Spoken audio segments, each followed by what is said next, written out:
د ستورو هار.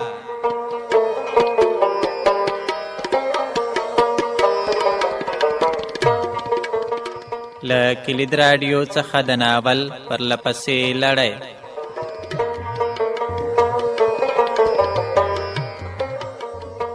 له جمعې شپې پرته هره شپه له 9 بجو خبرونو وروسته او د بیا ځل لپاره د غرمې 12 بجې له کلید سره اوسئ.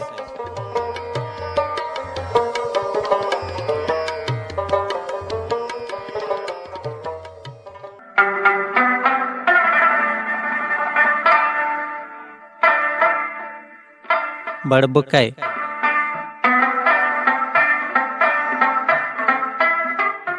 د مینې او جاسوسۍ ګډ په زړه پورې داستان. لیکوال نصیر احمد احمدي.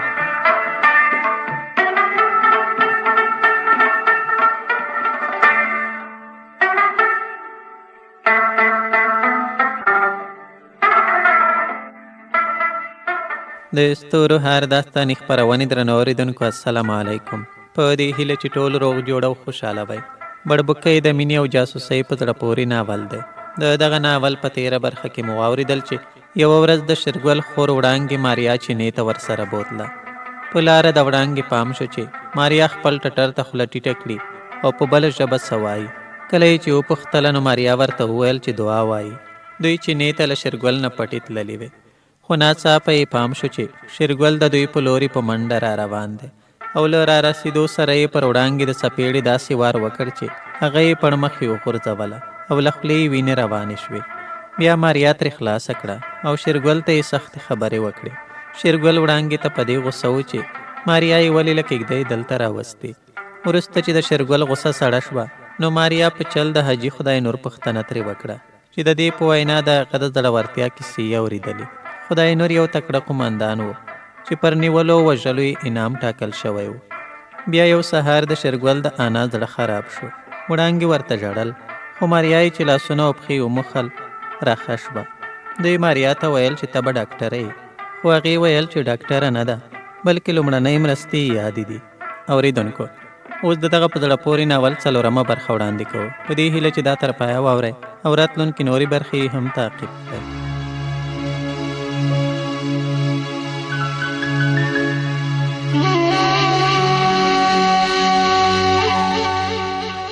شېرګل ولاړ شو. وړانګې دسترخوان ته وکتل. د ورور پیاله یې تر نیمایي ډکه وه. له پاستې هم کومه ګوله نه وه پورته شوې. ورو یې وویل څه کوې؟ د شېرګل شونډې وخوځېدې. رمه سه راته بیایم. وړانګې وویل یو وار خو د چای سور کا. شېرګل په خبره کې ور ولوېد. زړه ته مې نه کېږي. له دې سره له کېږدۍ ووت. بوډۍ وویل نور کله خو په درو پاستو نه مړېده، نن څنګه داسې ژر ولاړ شو؟ د وړانګې شونډې وخوځېدې. خدای زده. لنډه شېبه وروسته شېرګل بېرته کېږدۍ ته ورننوت. ښځو په حیرانۍ ورته وکتل. کوچی وارخطا و. نیغ زړو بړستنو ته ورغی. 20 ډزی ټوپکې ور واخیست. وړانګې په بیړه وویل څه خبره ده؟ شېرګل په لړزان ته غږ وویل عسکر دي. د ټولو رنګونه والوتل. وړانګه د خپل ورور مخې ته ودرېده. په وارخطایۍ یې وویل د خدای لپاره موږ ته وګوره. شېرګل چیغه کړه مخه مې پرېږده. بوډۍ په بیړه وویل خور دې ښه وایي. شېرګل په غوسه وویل دوی به مو تر تېغ تېر کړي.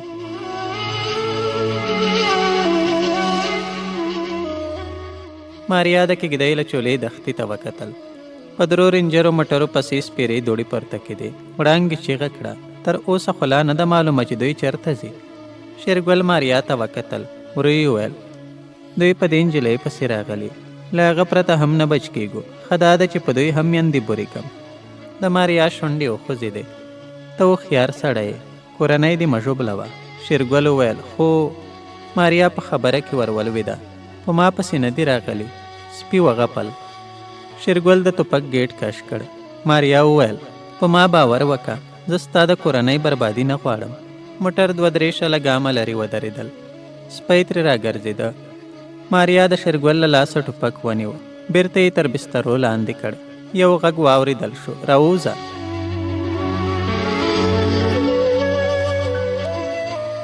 وړانګې ژړل. ورېندارې هم سونګېده. بوډۍ وارخطا وه. شېرګل ماریا ته وکتل.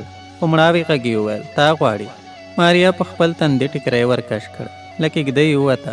25 وسلوال ولاړ وو. ځینې یې عسکري درشۍ اغوستې وې، نور یې په شخصي جامو کې وو. برګ رومالونه یې تر سرونو تاو وو.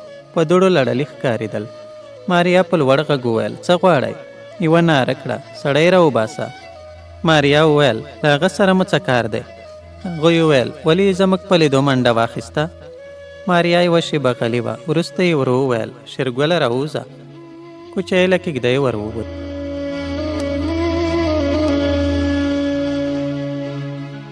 دوه وسلوال د دوی خواته ور روان شول. ماریا کېږدۍ ته ننوته. شېبه وروسته عسکر د شېرګل تر څنګ ودرېدل. یوه یې کېږدۍ ته سر ور دننه کړ. شاوخوا یې وکتل. یوازې ښځې وې. بېرته یې شېرګل ته مخ ور واړاوه. ورو یې وویل: ته دلته اوسې؟ شېرګل په ورخطه یې ځواب ورکړ: هو. عسکر وویل: ولې دې زموږ په لیدو منډه واخیسته؟ د کوچي ژبه بنده شوه. هماغه عسکر په غوسه وویل: بیا داسې بېعقلي ونه کړې، پوه شوې؟ شېرګل غلی و. عسکر روان شول.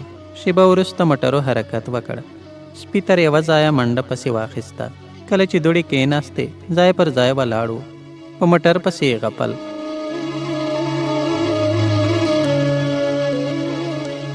شېرګل کېږدۍ ته ورننوت. کوچیانو خدای ته شکرونه ایستل. شېرګل ماریا ته وکتل. ورو یې وویل: تا کولی شوی چې له هغوی سره لاړه شې؟ ماریا غلې وه. کوچیانو په حیرانۍ ورته کتل. وړانګې وویل: لالا رښتیا وایي، ولې دلته پاتې شوې؟ ماریا یوه شېبه غلې وه. وروسته یې وویل: ما نه غوښتل چې تاسو ته کوم تاوان در ورسوم. که ما ځان ور پېژندلی وای نو. بوډۍ ور مخته شوه. ماریا یې پر تندي ښکل کړه. وړانګې ژړل. ماریا د باندې ووته. پر یوه لویه ډبره کېناسته. دښتې ته یې کتل. موټر ډېر لرې لمر خاته خواته روان و. سترګې یې له اوښکو ډکې شوې. له ځانه یې کرکه وشوه. شنه اسمان ته یې وکتل. ورو یې وویل: خدایه ما وبخه.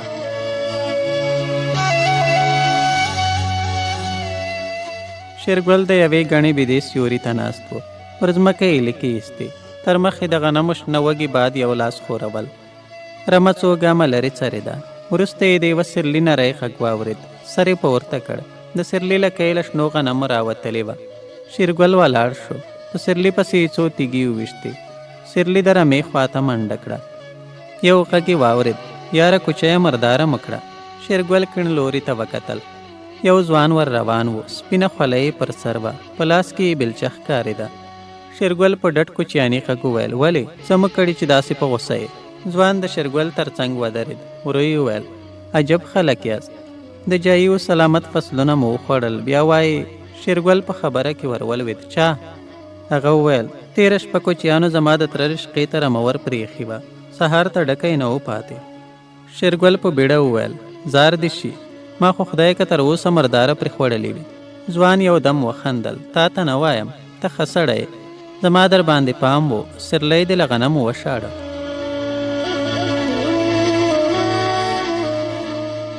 شېرګل روان شو. ځوان هم په هغه پسې ګامونه واخیستل. دواړه د ونې سیوري ته کېناستل. یوه شېبه غلي و. وروسته شېرګل مخامخ وکتل. ورو یې وویل: دا غنم ستاسې دي؟ ځوان ختیځ لوري ته لاس ونیو. شونډې یې وخوځېدې. هغه هسکتیږه وینې؟ شېرګل وویل: کومه؟ هغه چې ټپوس پرې ناست دی. هو، تر هغه ځایه موږ کرلې. وراخوا د هغې ټیټې غونډۍ تر لمنې پورې مو بیا د ترونو فصلونه دي. هماغه تیږه ټک یعنې پوله ده. شېرګل څه ونه ویل. ځوان یوه شېبه غلی و. وروسته یې شونډې وخوځېدې. ای کوچیه، خفه راته ښکارې.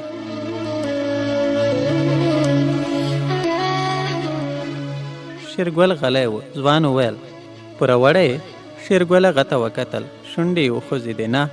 نو ناروغ یې؟ نه. کوم تاوان دې کړی؟ نه. مالونه دې ناجوړه دي؟ نه. د ځوان تندی تریو شو. نو بیا څه ټکه در باندې پرېوتې ده چې داسې خفه یې؟ شېرګل غلی و. ځوان یو دم وخندل: مین یې؟ شېرګل هغه ته وکتل. بېرته یې سر ځوړند شو. ځوان وویل: خوب دې څنګه دی؟ شېرګل وویل: دا 2 شپې مې سترګې نه دي سره وروستي. ځوان وویل: اشتها؟ څه؟ یعنې ډوډۍ ډېره خورې که کمه؟ شېرګل وویل: خدای که مې له پرون راهیسې ګله هم راپورته کړې وي. ځوان یوه شېبه غلی و. وروسته یې وویل: د خلکو خبرې بدې در باندې لګېږي؟ شېرګل وویل: هو، له څه وخت راهیسې؟ دا 2 ورځې کېږي. ځوان وخندل: مینې نو تور وي که سپین؟ شېرګل هغه ته وکتل. ځوان وویل ته مین شوی.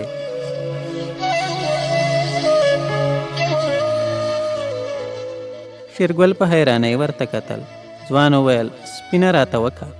د شېرګل شونډې وخوځېدې. څه؟ ځوان وویل څوک دې خوښیږي؟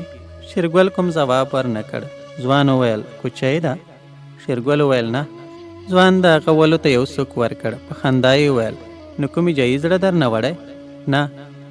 ځوان په حیرانۍ وویل نه کوچی ده نه هم کلیواله، نو څوک ده؟ د شېرګل زړه ولړزېده. ځوان وویل نه راته وایې؟ نه. ځوان وخندل. سمه ده مه راته وایه، خو زه هم مین یم. دا ټول په ما تېرېږي، نه خوب لرم او نه هم اشتیا. هېڅ شی خوند نه راکوي. بس نو مینه همداسې وي.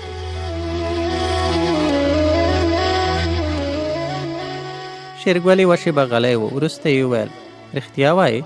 د ځوان شونډې وخوځېدې. هې کوچیه، خدای خبر ته به پوه شي که څنګه، خو زه به د مینې په باره کې څو خبرې درته وکم. یا ته په خپله فکر وکړه چې مین یې که نه. ما په یو چا زړه بایللی. کله کله بې اختیاره ژړا راځي. اوښکې تویول راته ښه دي. د سکون او ارامۍ احساس کوم. کله چې شپه شي لکه هغې چې له ما سره پر یوه بالښت سر ایښی وي. د ورځې یې په یاد ټپې بولم. زړه مې راته وایي چې هر ځای راسره وای. هغه څه مې ورته ویلي وای چې نورو ته یې نشم ویلی. له خپلو کامیابیو مې خبره کړې وای او د هغې په لیدو مې په زړه کې پراته دردونه هېر کړي وای.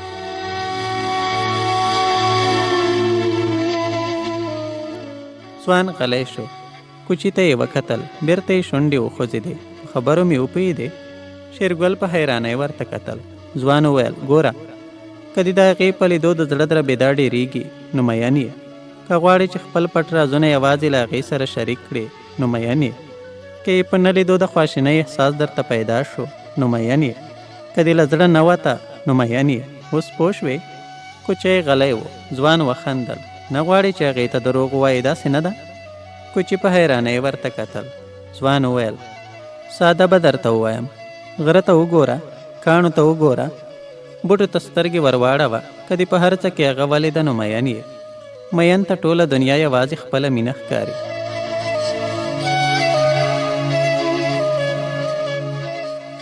ځوان غلی شو. ناڅاپه یې وخندل. د شېرګل ولو ته یو دروند سوک ورکړ. په خندا یې وویل پوه شوې که نه؟ شېرګل غلی و. د ځوان شونډې وخوځېدې. نو ته په کومې وکې راځې؟ شېرګل وویل خدای زده.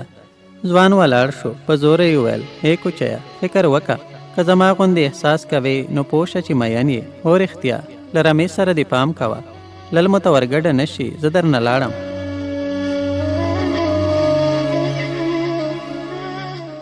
ځوان حرکت وکړ. شېرګل پسې وکتل. ځوړند سر روان و. ښه شېبه ووته. لمر د ونې سر ته راغی.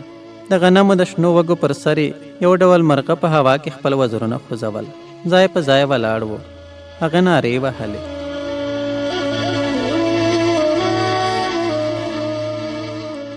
شېرګل تر زاړه توت لاندې رمه پنډه کړه. کېږدۍ ته یې وکتل. خور یې ولاړه وه. ورغی. وړانګې وویل نور کله خو به وختي راتلې؟ شېرګل غلی و. وړانګې وویل زه به ډوډۍ درته راوړم. د شېرګل شونډې وخوځېدې. زړه ته مې نه کېږي. وړانګې په حیرانۍ وویل سهار دې هم ګوله در پورته نه کړه، اوس د ماسپښین سیوری ړنګ دی. شېرګل یوه شېبه ودرېده. وروسته کېږدۍ ته ورننوت.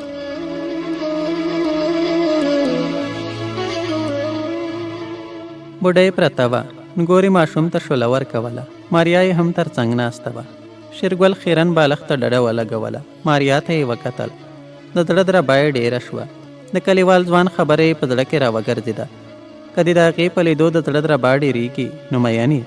سر یې وځړېد. یو ژېړ میږتون د زاړه لیمڅي په وړیو کې نښتی و. ناڅاپه پر میږي غوړ دسترخوان هوار شو. شېرګل پورته وکتل. خور یې پر دسترخوان څو پاستي په یوه ډکه کاسه مستې کېښودې.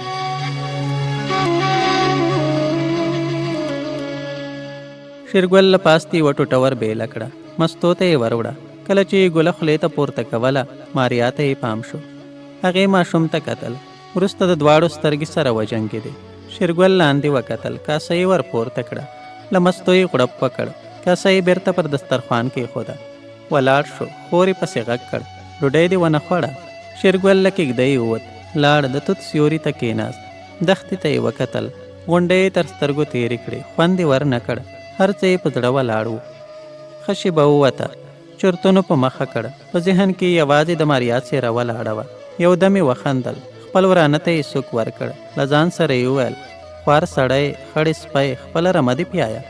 بیرته یې د ماریا سرې شونډې او سپین غاښونه سترګو ته ودرېدل. تندی یې تریو شو، سترګې یې ډکې ډکې کېدې. د کلیوال ځوان خبره ور په زړه شوه.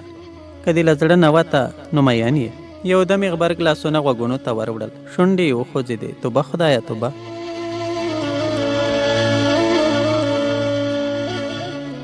رمې ته یې وکتل. 4 ورځې مخکې ژوند ور په زړه شو. نه یې غم پېژانده او نه یې هم په چا پورې زړه تړلی و. ټوله دنیا یې یوازې په خپله کورنۍ کې لیده. د وریو حساب یې ټینګ نیولی و. منی به 1.5 میږي وپلورم. پیسې یې تر خولې تېرې دي. تر څوړمنې د کور ښه چلاو پرې کېدای سي. خدای مهربانه دی. میږي به وري پیدا کړي. او رښتیا سږکال بارانونه ډېر دي. ژمی به ګرمسیر ته ځو. واښه به ډېر وي. میږي او پسونه به غوښه ونیسي. د خپل زړه پیسې راته جوړولی شي. یوې میږي رمباړه کړه. شېرګل ورته وکتل. ورو یې وویل ته څه غم لرې؟ یو دم یې وخندل. لیونی شوم که څنګه؟ ولاړ شو. د توت یوې ټیټې څانګې ته یې لاس کړ. څو تور توتي خولې ته واچول. خوند یې ورنه کړ. بېرته کېناست.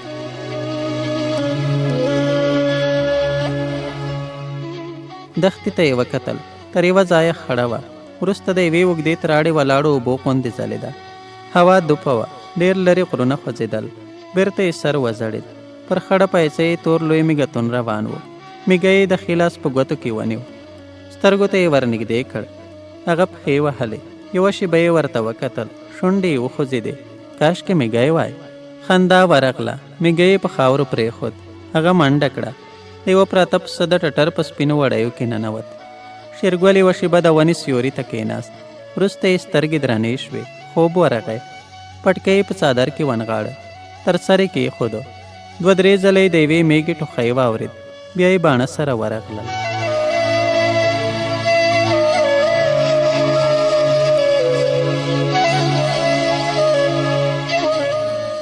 د ستورو هر داستاني خپرونې درنو مینهوالو، د ناول دا برخه په همدې ځای پای ته ورسېده.